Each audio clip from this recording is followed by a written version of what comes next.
Happy Wednesday, and welcome to Dave's After Hours Trivia Club, broadcasting live from the cozy corners of Hardwood Holler here in the beautiful upstate of South Carolina. Now, this is where you need to grab your favorite drink.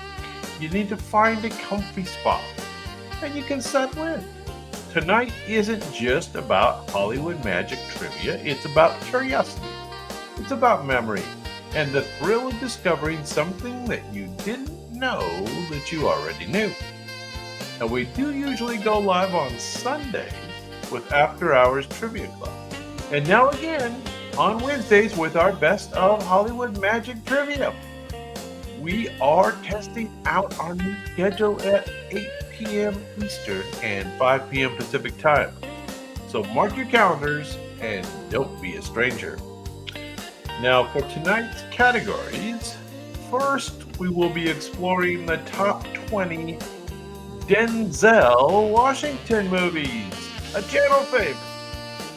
Then we will visit the top 20 Hollywood cult classic movies, and that should be some fun.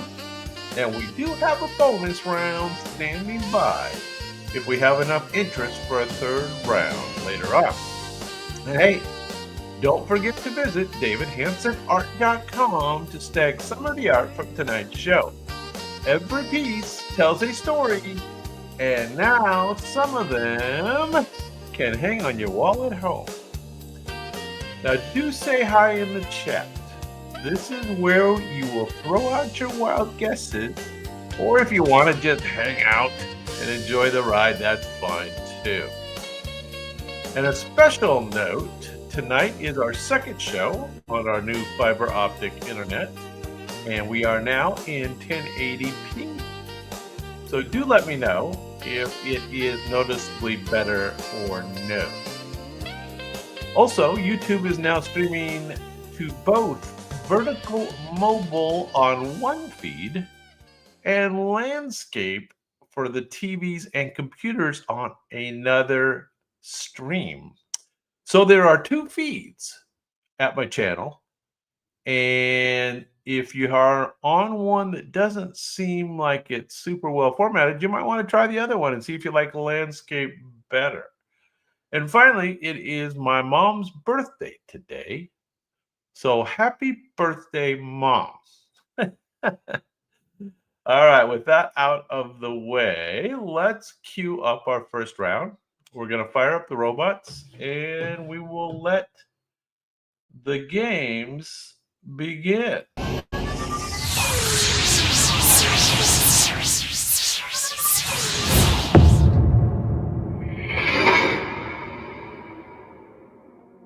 Now, this is where I usually tell you that you know the rules. The robots do the painting, and you do the guessing. And I do give some clues along the way. And once again, we are going to be looking at the top 20. We're going to be counting down the top 20 Denzel Washington movies. So the first few might be a little hard. So good luck. This one is set at a segregated college in Texas. He mentors future leaders with passion. A fierce mind behind a calm voice. Now, this is based on a real debate team's rise. All right, any guesses? Anybody have any idea what this movie was all about? Top 20 Denzel Washington movies. This is from the year 2007. He delivers fire in a suit and tie. Okay, that's your last clue. Any guesses? Nobody knows. He also directed the film, adding depth to the true story of Wiley College. Wiley College. All right. If you don't know, going once, going twice. This was called The Great Debaters. The Great Debaters. And this is from the year 2007. So number 20 on our Denzel Washington countdown, The Great Debater. There it is. All right, now you know how the game's played. So let's see if we can do it.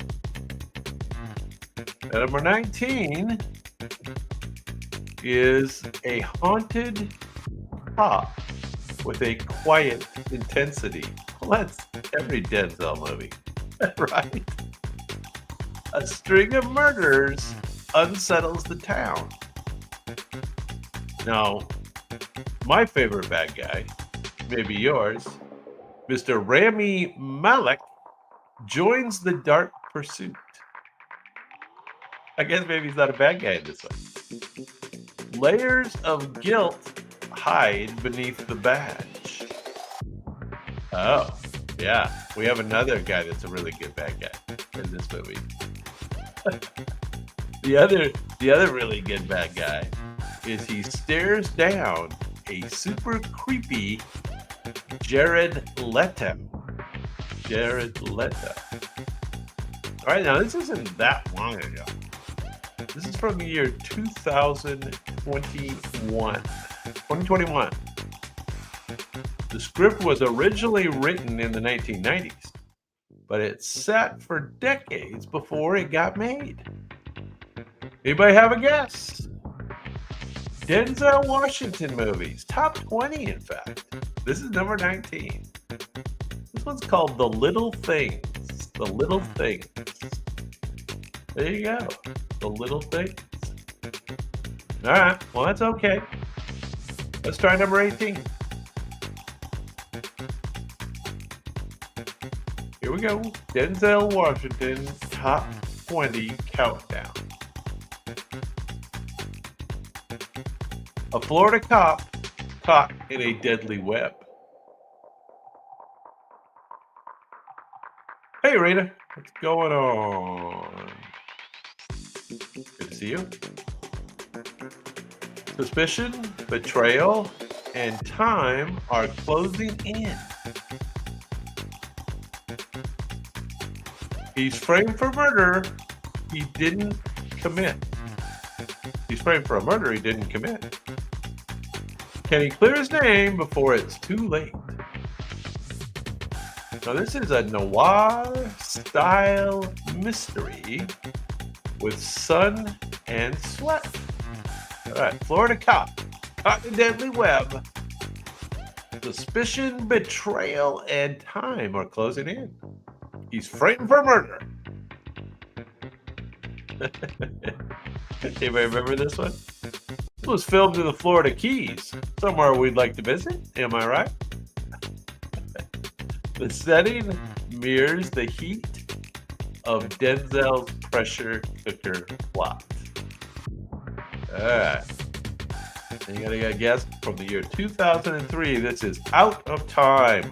Out of time? We're out of time. Sorry, we're out of time. Okay. All right, if we don't get some guesses, we're going to be out of time. All right. Similar title. A runaway train threatens total disaster. This is based on a true high-speed crisis. This is a true story, kind of, sort of. He plays a veteran engineer with grit. He and Chris Pine race to save a town. It is a thrill ride powered by steel and nerves. All right, you guys remember this one? Denzel on the train. Denzel trying to save the day on the train. He's a train engineer. No, doesn't ring a bell. The train used in the film was real, with actors doing many stunts on location. All right, I saw this one. Did you guys see this one? I saw this one. 2010. I saw most of it. I think I saw most. Anybody know? Going once, going twice. Mr. Denzel Washington checking in at number 17 on our countdown. This is Unstoppable. Unstoppable, 2010. There he is.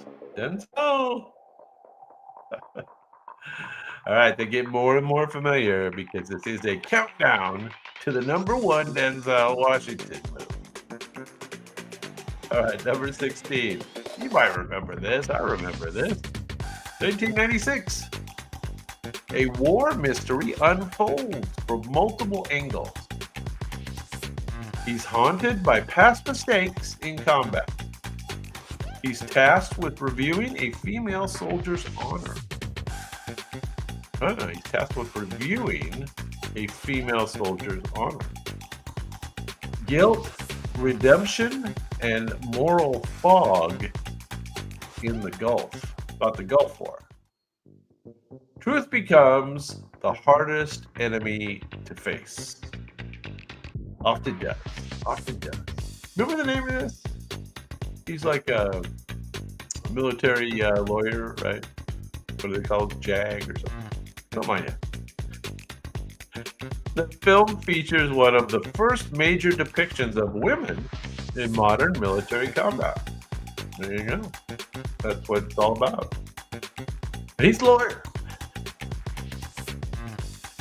Anybody remember this movie? Going once, going twice. Sold for Courage Under Fire. Courage Under Fire, 1996. There he is, Denzel. Check it in, number 16 on our countdown. That means we got 15 more. 15 more. Now, you might remember this. I remember this. 1998. I guess the fact that I remember him doesn't mean you remember. It does mean you should remember. A convict father and basketball prodigy son. This is by Mr. Spike Lee. Spike Lee gives this story a poetic pulse. Now, Denzel is torn between family, fame, and forgiveness. Oh, maybe his son is torn between family, fame, and forgiveness. NBA star Ray Allen is the one who co-stars in a breakout role. Cool. This is a sports film that's about so much more. So much more. The final one-on-one game between Denzel and Allen was completely unscripted. They just wanted to go at it. All right, does everybody remember this movie? Denzel Washington checking in number 15 on our countdown of his top movies. He's got a lot of great movies. Who remembers this one? Anybody? It is called He Got Game. He Got Game from 1998. 1998. Yeah, Ray Allen actually starred in it. He's a great basketball player. There you go. All right, number 14. Let's do it. We are counting down Denzel Washington's top 20 movies. And we're down to number 14. From the year 2010. A blind warrior on a sacred mission. The world is burned. Now words matter the most. He carries a book that could save mankind. Now, that's the key clue right there. Just so you know. Action meets faith in a dusty wasteland. This movie was pretty cool. This movie was pretty cool. Very kind of like a dark black and white. You can dig it. Almost a noir. Almost a noir.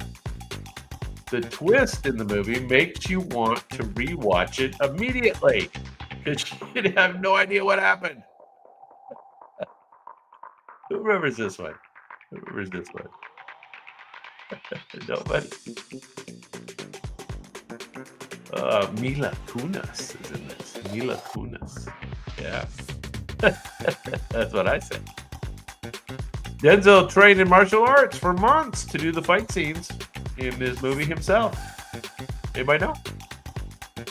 This is called The Book of Eli. The Book of Eli. All right. That's okay. Can't get them all. Can't get any of them. Can't get them all. Number 13. Denzel Washington, top 20 movies. Here we go. He lands on a plane upside down, but barely. A hero becomes a suspect when the truth hits. Now, alcohol, guilt, and God crash harder than steel. His most vulnerable, most human role to date. There you go. He flies high and he falls hard. And an Oscar nomination was included. All right. Very cool. Anybody know this one? Anybody remember this movie? The plane stunt was inspired by a real incident, but with added drama, of course. Gotta add a little drama. All right, everybody remember this one? This is number 13 on the Denzel Washington countdown. Nobody's got it, huh? This was called Flight. Flight. You got nominated for Academy Award 2012. 2012. All right, Denzel.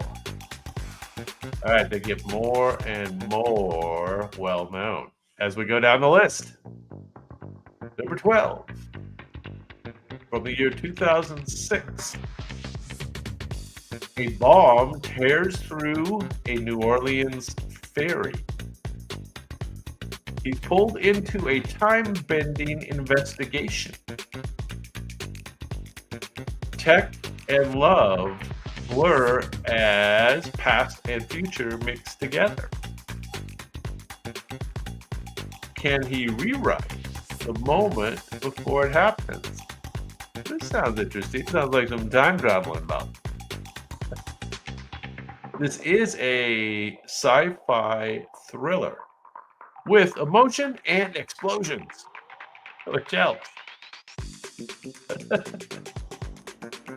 Sci-fi thriller with emotion and explosions. This was Denzel's third collaboration with director Tony Scott. Tony Scott. Great Scott! And it shows in the style. They're comfortable with working with each other. Who knows? Number 12 on the Denzel Washington countdown. Anybody know? Is that Val Kilmer? That looks like Val. I don't know if that's him or not. I think it is. This was called Deja Vu. Deja Vu. I guess Deja Vu is more proper. The 2006. Okay. That means we got 11 more. 11 more on the Denzel Washington Top 20 Movie Countdown. I bet you know this one. Number 11. A nuclear sub, 2 captains, and 1 missile order. Tensions mount beneath the ocean surface. Denzel matches wits with a fiery Gene Hackman. Another favorite on Hollywood Magic Trivia. 1995. 1995. Mutiny, morality, and military duty all collide. Who gets the last word when the world is at stake? Denzel or Gene Hackman? That's the question. Anybody know? I have a fun fact. Quentin Tarantino did uncredited rewrites of this movie to spice up the dialogue, especially the pop culture bits. So they had a little guest writing from Quentin Tarantino. That is a bit of trivia for you. All right, who knows? This is Crimson Tide. Crimson Tide from 1995. There we go. Crimson Tide. All right, top 10. Here we go. Rarefied air. You may remember this one. This one is a quiet man with a mysterious past. He keeps a stopwatch and he uses it well. He works at a hardware store by day and he protects the innocent and he punishes the wicked. Well, that's good. That's good of him. He works at a hardware store. He protects the innocent and he punishes the wicked. He turns a corkscrew into a weapon of justice. Oh, this is getting interesting. Anybody remember this one? From 2014. This is number 10 on the Denzel Washington countdown. The character is based on a 1980s TV show, but Denzel made it iconic on his own terms. There you go. There he is. The flash is kind of lighten him up a little. He's in the shadows. Anybody know what this was called? This was called The Equalizer. The Equalizer. 2014. There it is.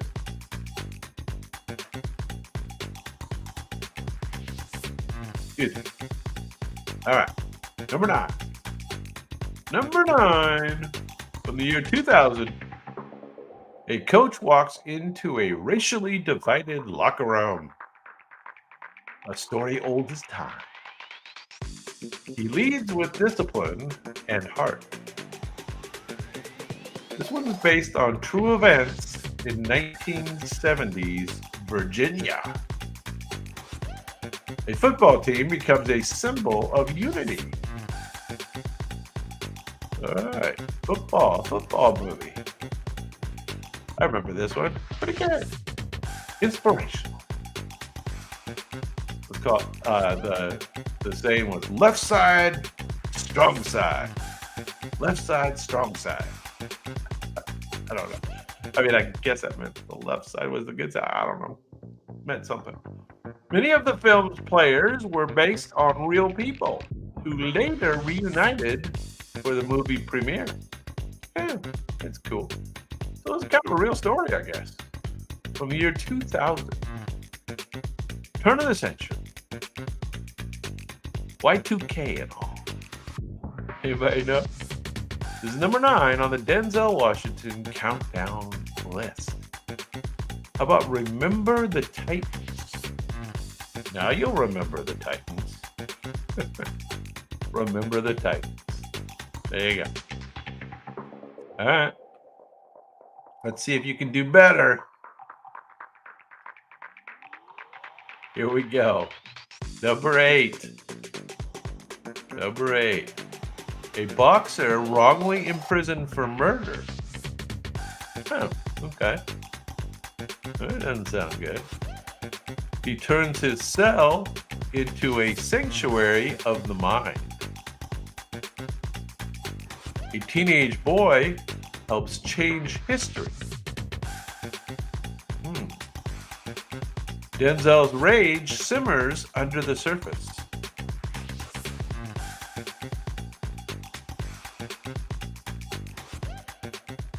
I am innocent. And you believe him.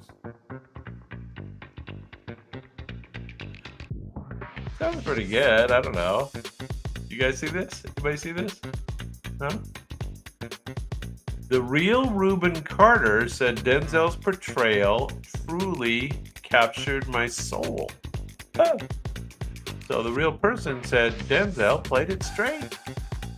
Very good. Does anybody remember this? Boxing movie. Wrongly imprisoned for murder. No? It's called The Hurricane. The Hurricane.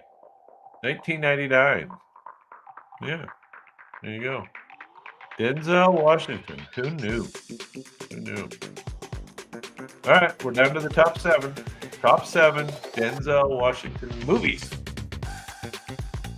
All right. Number 7. Harlem's streets power in a tailored suit.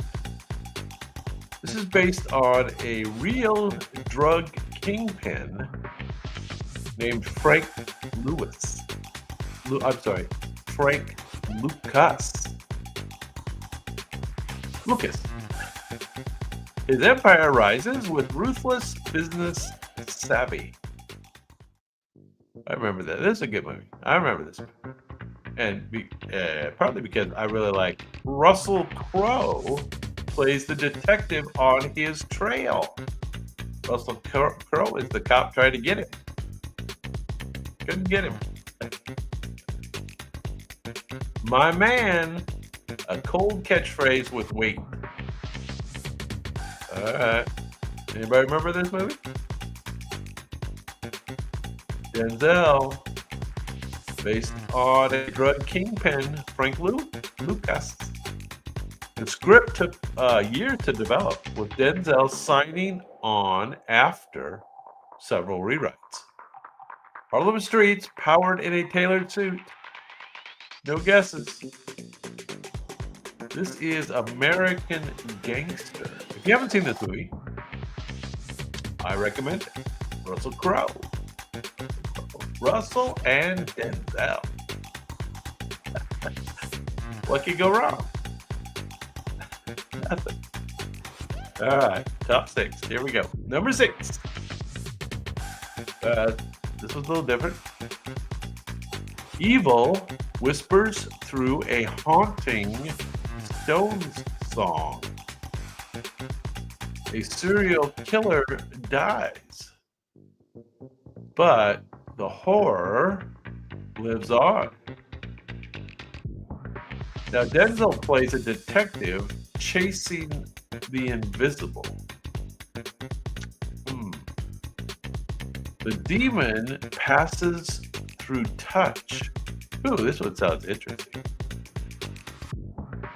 You'll never hear Time Is On My Side the same way again. Oh, this is the Stones song. Time Is On My Side. This sleeper cult classic gained a following years after its eerie release. All right, so this is kind of a spooky one. Anybody remember this? Denzel Washington from 1998, a haunting Stones song. Serial killer dies, but for some reason the horror lives on. The demon passes through touch. This is called Fallen. Anybody remember it? Fallen, 1998. Okay. Cool movie. Yeah. All right, top 5. We are in rarefied air here. Top 5 Denzel Washington movies. Here we go. Number 5. One Day, One Ride, Total Corruption. A rookie cop meets his streetwise mentor. Denzel plays a villain and wins an Oscar. So this is an Oscar-winning performance. You should know it. King Kong ain't got nothing on me. I like that. King Kong ain't got nothing on me. Alonzo Harris redefined what a lead actor could be. So Denzel actually plays the bad guy in this one. Cool. Denzel improvised many iconic lines, pushing the character into legendary status. One Day, One Ride, Total Corruption. Rookie cop meets his streetwise mentor. Denzel plays a villain. Won an Oscar for it. Anybody remember? This is called Training Day. Training Day, of course. 2001 Oscar-winning performance. Denzel. All right. We're down to the top 4. Top 4 Denzel Washington movies of all time. Here we go. Number 4. This is from the year 1993. Well, going back a bit. Two lawyers, one groundbreaking case. He starts with prejudice and it ends with compassion. Now he is opposite Tom Hanks in a very raw legal drama. This is the one, I don't know if you remember it. AIDS, stigma, and justice on the line. This is the AIDS one. Yeah, very good. Bab's in the house. Good to see you. And you are correct. Philadelphia, 1993. This was one of the first major Hollywood films to tackle AIDS and homophobia head on. So there you go. Two lawyers, one groundbreaking case, opposite Tom Hanks. There you go. Good job. Glad we got that one. About time. That's number 4 on our Denzel Washington countdown. Philadelphia. All right. It looks pretty young there. Well, I guess this was back in 93, so it's been a while ago. How many years ago is that? That's 30 years. Woo. Okay, here we go. Number 3. See if you can remember this. This is even longer ago. 1989. Civil War and the 54th Massachusetts Infantry. Remember that? A runaway slave turned fierce soldier. It's a tear-streaked punishment scene etched in film history. Yeah, very good. You got these. He earned his first Oscar for a supporting role in this movie. A performance that stole the whole film, frankly. Very good. And you are correct. This is Glory. Glory from 1989. His improvised single tear during the flogging scene is one of cinema's most moving moments. Wow. I guess that cemented him as an actor. How do you get a single tear? I wonder how you do that. I don't know. I don't think I could do that. Although, you know, maybe. All right, I'm a little better at laughing. Here we go. Okay, top 2. We're all the way down to the top 2 Denzel Washington movies of all time. Now, here we go. You know what? It's weird because I never even heard of number 2. But it sounds okay. A garbage man with Shakespearean depth. He adapts August Wilson's Pulitzer-winning play. So this was a play. Started as a play. Denzel directs and commands every scene. So, he did start directing a lot of these movies. This is from 2016. He explores pride, family, and misdreaving. His monologues hit like punches to the soul. Very good. You know you're Denzel. Awesome. One of our favorites on the show. He originally played the role on Broadway, and he brought his entire cast to the screening. Very cool. And you're right, it's Fences. Fences. From the year 2016. Did you see it? Was it good? I don't remember seeing it. I may have seen it. I saw most of his movies, but I don't remember seeing it. So there you go. Fences. Robots liked it. They put it at number 2 on the list. There you go. And number 1. Coming up. Yeah, good. Yeah, I don't think I did. All right, number 1. Not a surprise. From the year 1992. From street hustler to civil rights icon. Now, this is Spike Lee's epic. And this is Denzel's total transformation. Every phase of the man embodied completely. Now, this is where Denzel got known for method acting. He is a tour de force of power, politics, and pain. We didn't land on Plymouth Rock. I don't know exactly what that means, but well, I guess it's an illusion where black folks came from, that they didn't land on Plymouth Rock. You know how we got here. Right. Yeah. Remember this one? He looks just like him. I mean, like, he transformed into him. Nelson Mandela actually appears in the final scene of this movie and insisted Denzel play Malcolm from the start. There you go.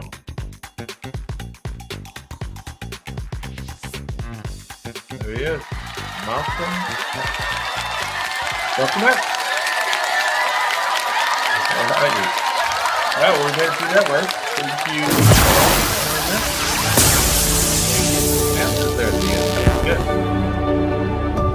All right, now I do have a quick lightning round for our little brief intermission. We have about a 2-minute intermission, and during the intermission, I often play a lightning round where we'll put 20 Hollywood cop or detective shows on the screen, and the game is just, put as many in the answers as you can possibly do, and I'll see you back again in just over 2 minutes, okay?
Alrighty.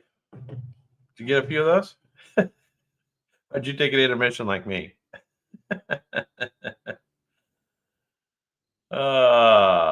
Okay. Well, let's do round 2. Top 20 Hollywood cult classic movies, okay? So not the most popular movies, but the ones that have become cult classics. And again, it's a top 20 countdown, so the first few might be a little challenging, and then I think you'll probably know them more as they go along.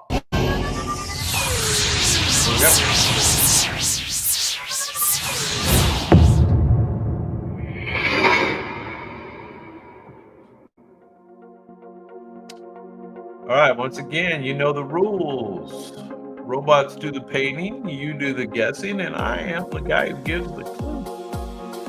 So again, we're going to look at the top 20 Hollywood cult classic movies. Top 20 cult classic movies. All right, here we go. Starting at number 20. Yeah, these are going to be a little hard at first. Warning. From the year 1974, this low-budget sci-fi comedy launched a director who later brought horror to suburbia. Think of a beach ball as an alien. This one began as a student film and evolved into a stoner-friendly space odyssey. Now, was that a genre? Stoner space odyssey? I think it was. You'll find a talking bomb with existential issues in this flick. It's John Carpenter's scrappy outer space debut. First John Carpenter movie. Okay? There you go. First John Carpenter. Anybody know? Anybody know the name of the first John Carpenter movie? The film's screenwriter, Dan O'Bannon, would go on to write a little thing called Alien. Wow. Making this a proto-xenomorph in tone and tension. So, screenwriter, Alien, and John Carpenter. It was called Dark Star. It looks a little campy. Dark Star, 1974. All right, I told you it was going to be a little hard. Now, I saw this next movie. I hate to admit. I think I was like 19. This film was once banned in multiple countries for a good reason. If filth is an art form, this movie is a masterpiece. Midnight movie lovers, I think that's where I saw it. Midnight movie lovers made it a rite of passage. If you survived going to this movie, you were cool. This was an actor named Divine. Divine stars as the filthiest person alive.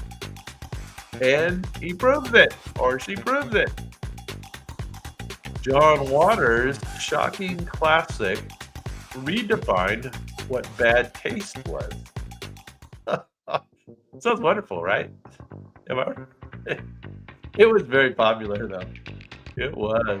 It was one of those first, rites of passage, midnight movie. You had to go to see it. Anybody know? Doesn't sound familiar? Anybody know Divine?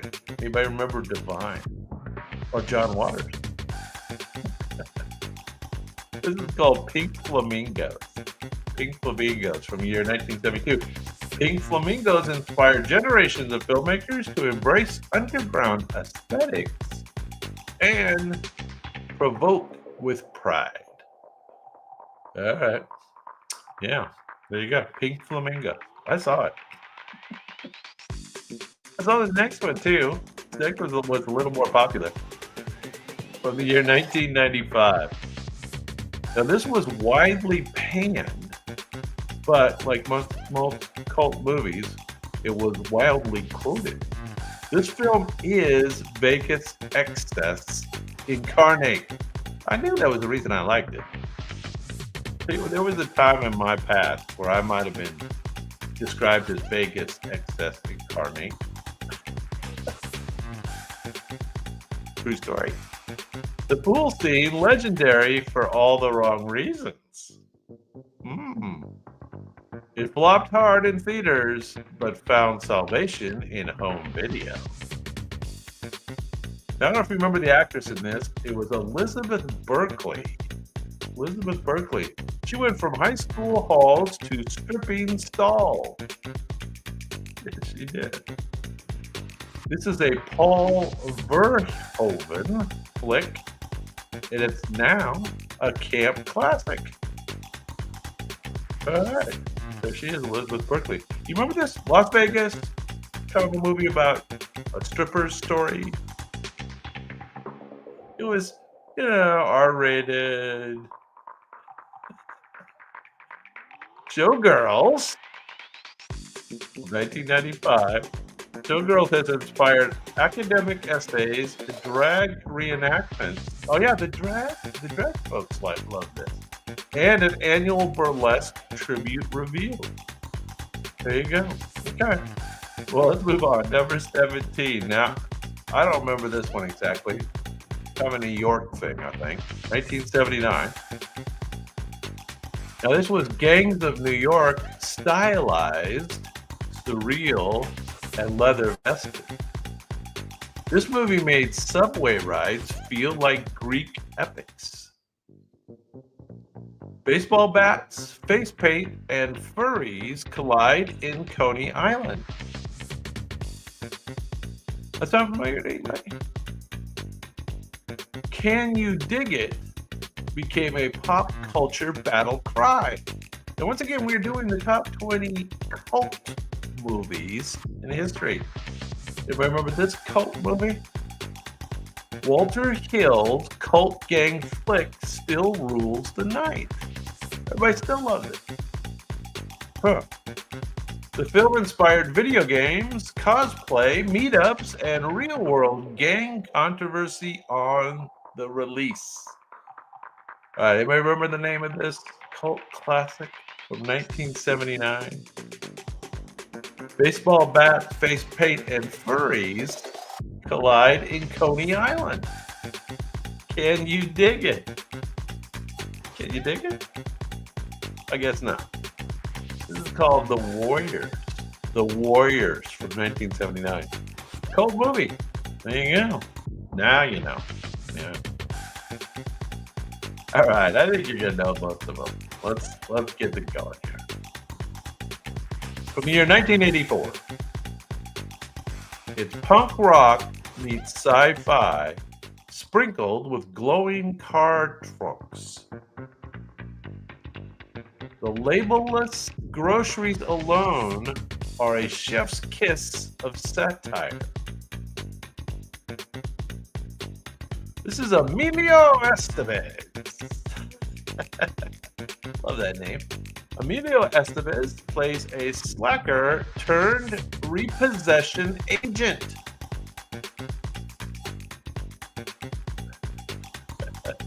All right. Does anybody remember the name of this cult movie? I'm not sure what that means, Victoria, but sounds cool.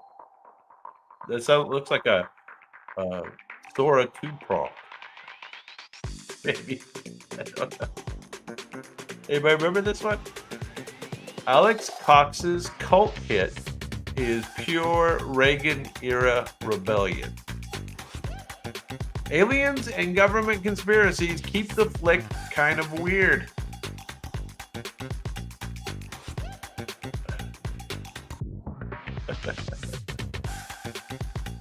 All right, anybody know?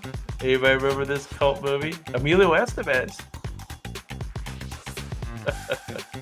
The soundtrack featuring Iggy Pop and Black Flag is as iconic as the film itself. This was called Repo Man. Repo Man. I saw this. I know I saw it. Don't remember it, but I saw it. You know, it was during that period where I wouldn't remember it. 1984. Okay. Here we go. Number 15. Now, I've only recently seen this movie. There you go.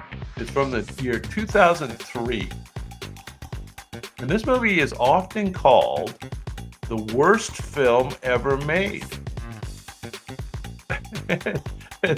Supposedly that's its compliment. And then the most famous quote from it is, "Oh, hi, Mark. Oh, hi, Mark."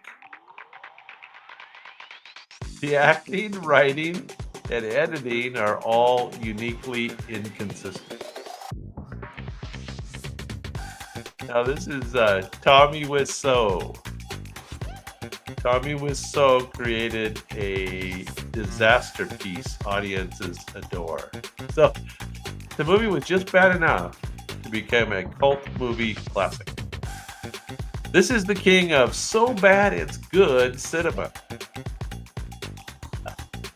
If I remember this, so bad that it's good cinema. The screenings include audience rituals like tossing spoons at the screen and shouting out lines in unison. So, much like Rocky Horror, this is called The Room.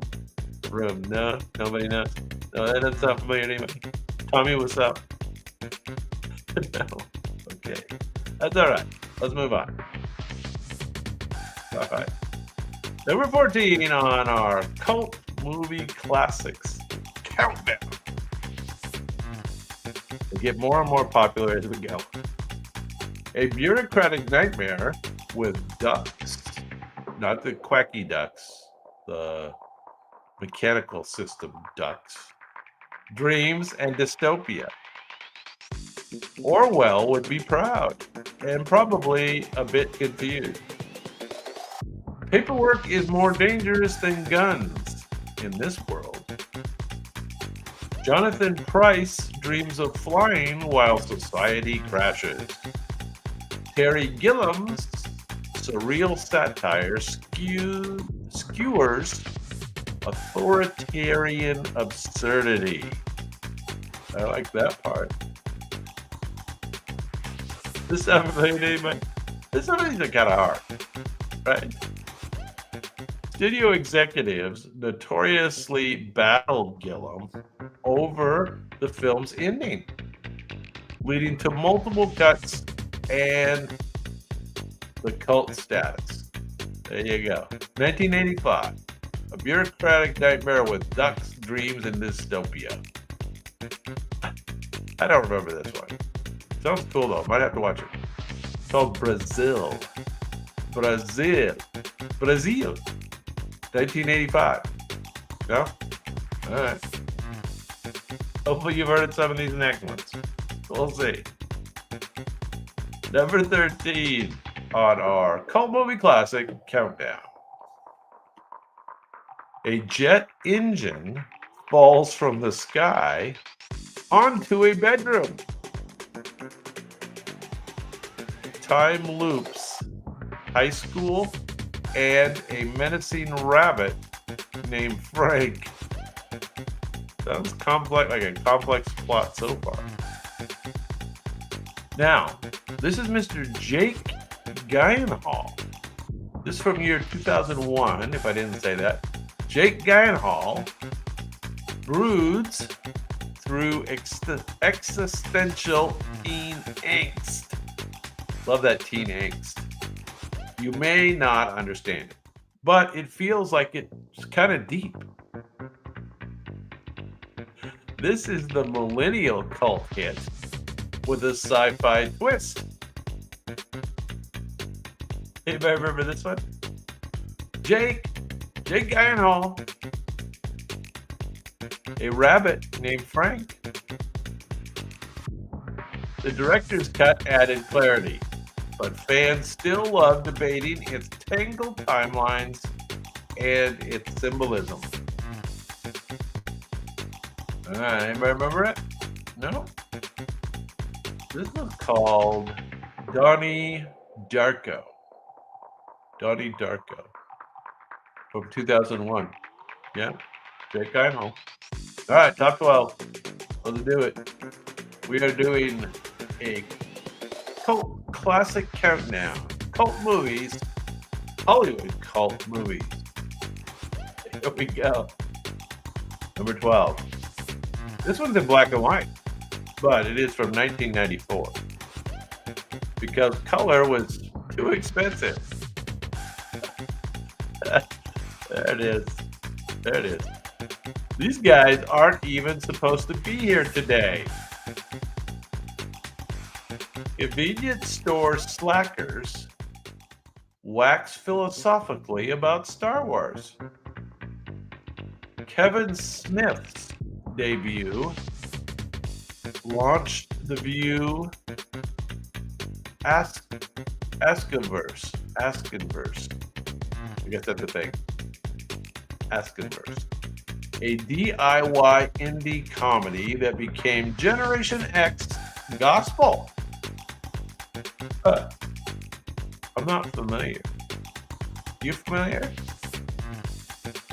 Kevin Smith? Smith sold his comic book collection to fund the film, which made over $3 million on a $27,000 budget. So he made some money. Good for him. Anybody remember? 1994. Number 12 on our cult classics. I guess, as cult classics, they're a little more obscure. To say the least. It's called Clerks. Clerks. Clerks. There you go. All right. Now, we got any British folks in the house? Number 11. I think this is British. 1987. These actors are out of work. They're out of booze and they're out of luck. 3 strikes. We've gone on holiday by mistake. This is British black comedy, and it never tasted so soaked in gin. So I guess alcohol plays a key role in this show. It's bleak, it's brilliant, and endlessly quotable. This is UK's ultimate cult drinking film. Well, that's cool. I don't know if do we have one of those? We might.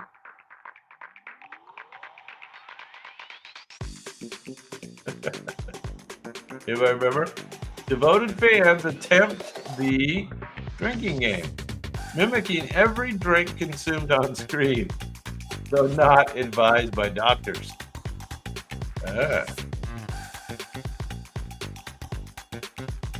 This is called Withnail and I.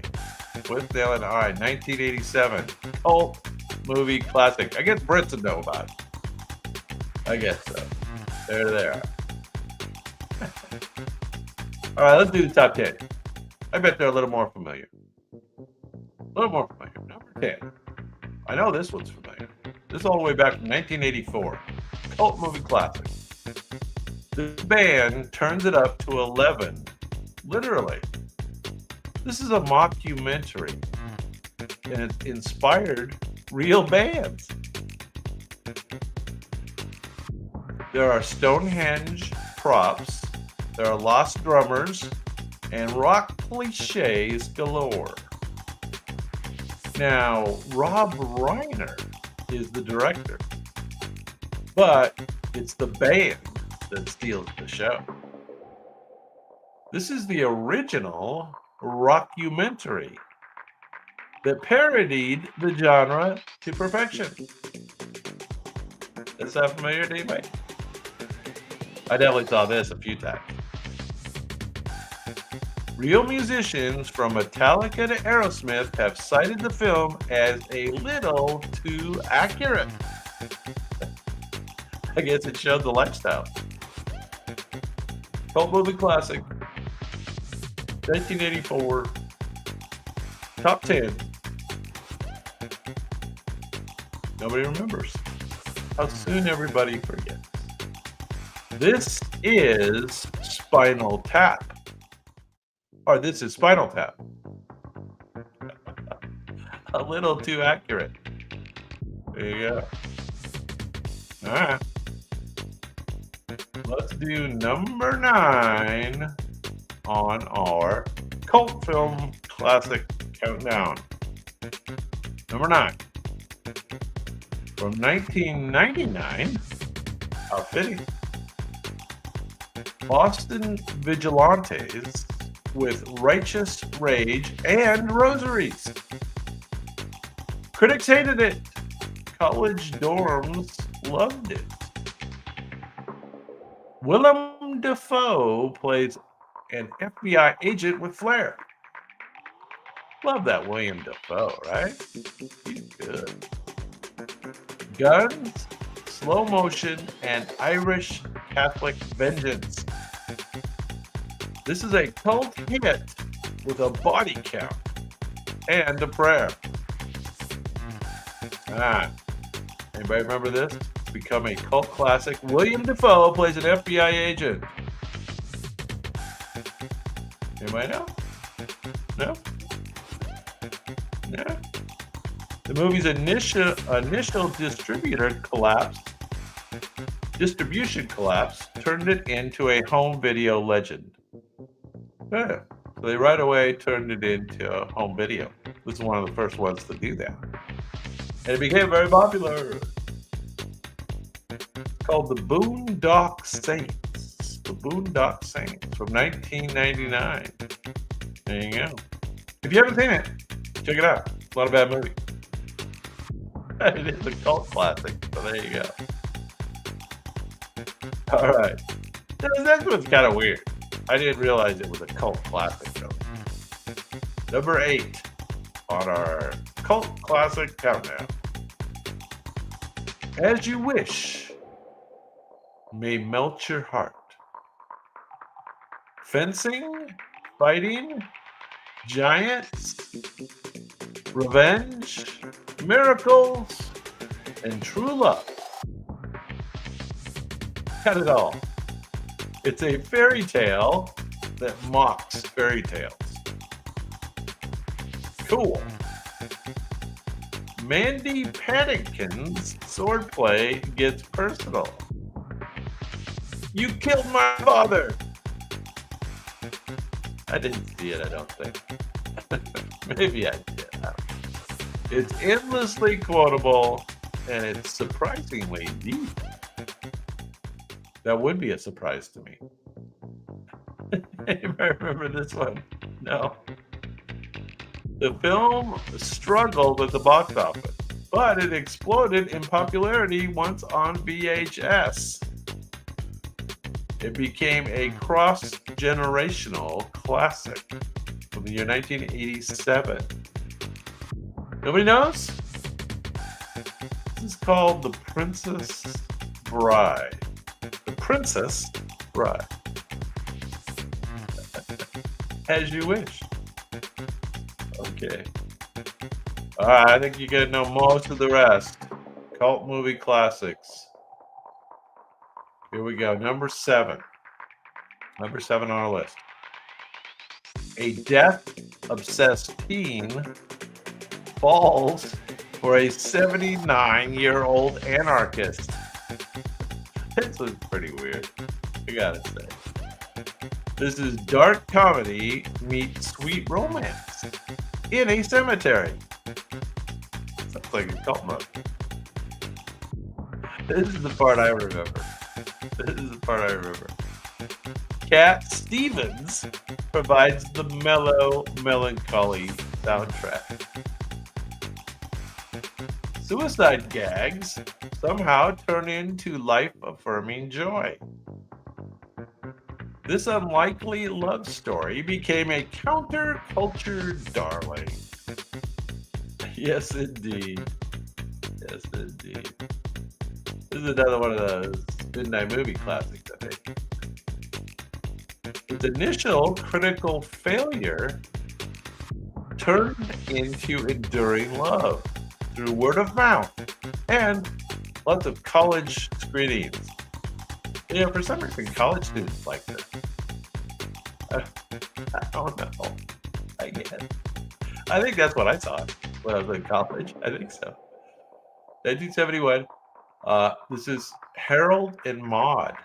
Harold and Maude. Anybody remember it? No? Nobody remembers? All right. Well, like I said, you're going to know all the rest. Yeah, sure. All righty. Here we go. Number 6 on our countdown from 1988 Doctor, what's going on, man? You're right on time. Sunglasses reveal the hidden truth. We're all being controlled. This is the cool one. I came here to chew bubble gum and kick ass. Now the cool part of this one is that you know who this guy is? Yeah, you are, Doctor. Good to have you in the house. And who is our actor here? He's made two lists. He made the cult movie classic list, and he also made the top wrestlers of all time list. Do you remember the actor? He is a top wrestler of all time. Alien overlords hide in plain sight. John Carpenter's sci-fi takedown of consumer culture. Yeah, it is indeed Rowdy Roddy Piper. I think in our wrestling list he's wearing a kilt. I'm not sure. The alley fight scene lasts nearly 6 minutes and became a meme decades before memes existed. Pre-meme. A pre-meme meme. All right, let's move on. I think you might know this one. Top 5. Here we go. 2004. This is my favorite part. Vote for Pedro. And enjoy the tater tots. This Idaho set comedy is awkwardly glorious. Deadpan delivery, dancing, and ligers. Oh my. Yes. John Hader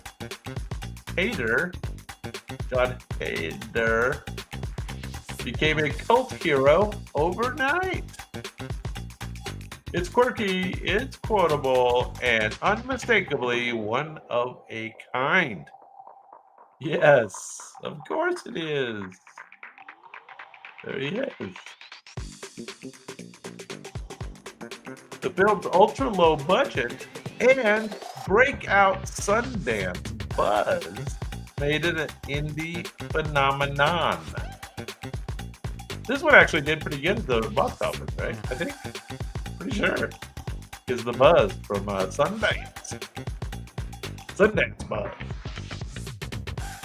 Nothing like a Sundance buzz. It's a high altitude, I think. Napoleon Dynamite is correct. Napoleon Dynamite. Dynamite! All right, let's do the top 4 cult movies of all time. Here we go. Number 4. A goblin king in glam makeup kidnapped a baby. Good start. Puppets, mazes, and David Bowie's tight pants. Oh, wait. Oh, this is Jim Henson's fantasy world. It's magical and a little eerie. Yeah, you know this one too. There's the surprise actress. Jennifer Connelly stars as a teen. Oh, Jennifer Connelly is a teen. I bet that was good to watch. In a literal dreamland. This is a musical quest with cult magic. Though a flop at first, Labyrinth gained traction on cable and VHS. Yes, indeed. Like all good cult movies did. Eventually inspiring cosplay and fan fiction alike. Labyrinth. David Bowie. Yeah. Is he kind of like a lion, I guess? Or a goblin king, or... I guess. Okay. Did you see it? I'm not sure I ever saw it. Hate to admit that. David Bowie and all. Love David Bowie. Think I'd see it. Anyway, top 3. Top 3, here we go. Definitely one of my favorites. The dude abides. And the rug really tied that room together. It really did. The rug really tied that room together. Bowling, nihilists, and white Russians blend perfectly. So I did have that in common with the dudes. I used to like white Russians quite a bit as well. A mistaken identity snowballed into bizarre noir chaos. The Coen brothers' most beloved oddball film. It's not about the plot, it's about the vibes. Of course. Of course. So if you don't quite have the title correct, I think it's great as well. I really do. I'm agreeing with your commentary there. Yeah. He is great, no doubt. but the name of the movie was slightly different. Lebowski Fests are held worldwide, celebrating the dude's laid-back lifestyle with costumes, trivia, and bowling. Of course, you gotta have bowling. The Big Lebowski, of course. The Big Lebowski, 1998. Gotcha. There you go. Okay. All right. Now, obviously one of the robots' favorite movies because it shows up on like every kind of different list we have. These robots are a little kinky. Beethoven, Milk, and Ultra Violence. This dystopian tale was banned in several countries. Now, Stanley Kubrick crafted a chilling vision of free will. And one of our favorites, Malcolm McDowell, his performance is unforgettable and very unsettling. The film's impact is as disturbing as it is influential. Yeah, it does seem like it shows up on a lot of our lists, doesn't it, Doug? Kind of strangely. What was the word I was looking for to describe Malcolm McDowell? I remember him from the Caligula movie. He was masterful as the sadistic Caligula. Kubrick himself withdrew the film from the UK circulation for decades due to copycat crime and controversy. So people were copying what happened in the movie. That's weird. There you go. All righty now. So we're down to number one. What could be the number one cult film in history? Fishnets, corsets, and late night showings. Audience participation makes it an experience, not just a movie. Let's do the time warp again. Need we say more? And I've often told you what a good time warp I can do. At least I used to be. I used to be able to sing all the songs.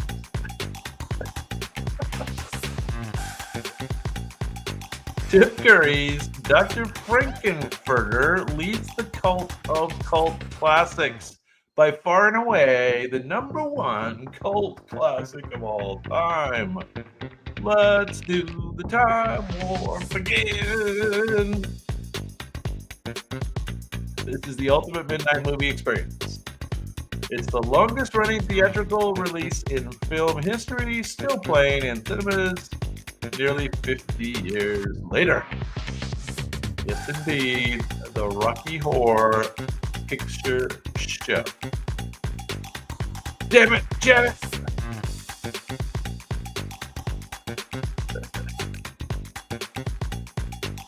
Rocky.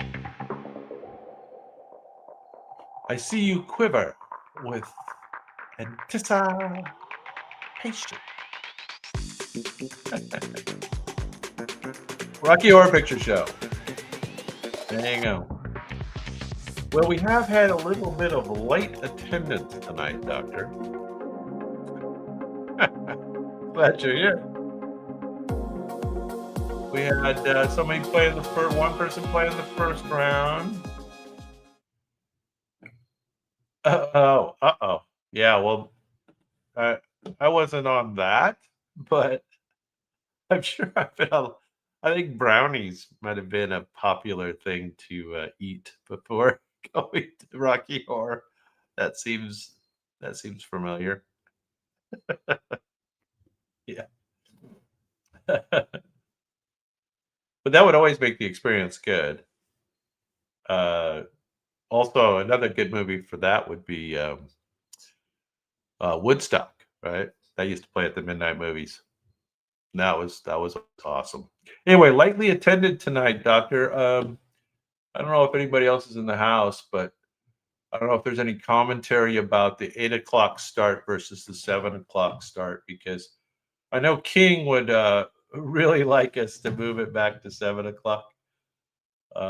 And I'm just trying it.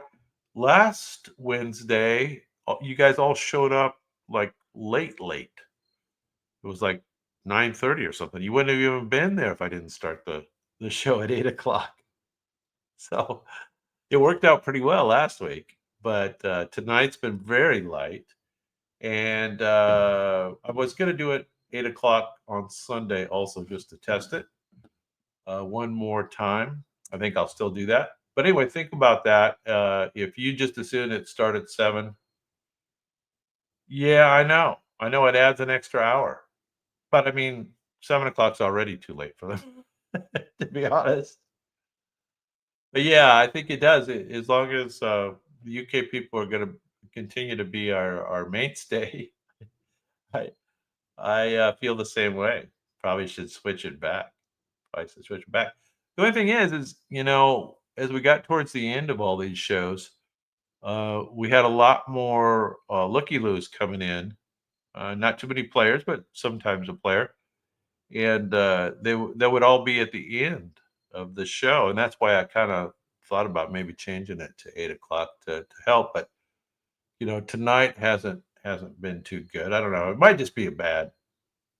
We're right in a weird window of time for YouTube or something, or there was something else on, or who knows? Who knows? Who knows what the deal is? But anyway, yeah. So yeah, I'm leaning the same way. I'm leaning towards moving it back. I think we will leave it at 8 o'clock for Sunday night, though. I do have a good show set up for Sunday night. We have Audrey Hepburn movies. That should be good.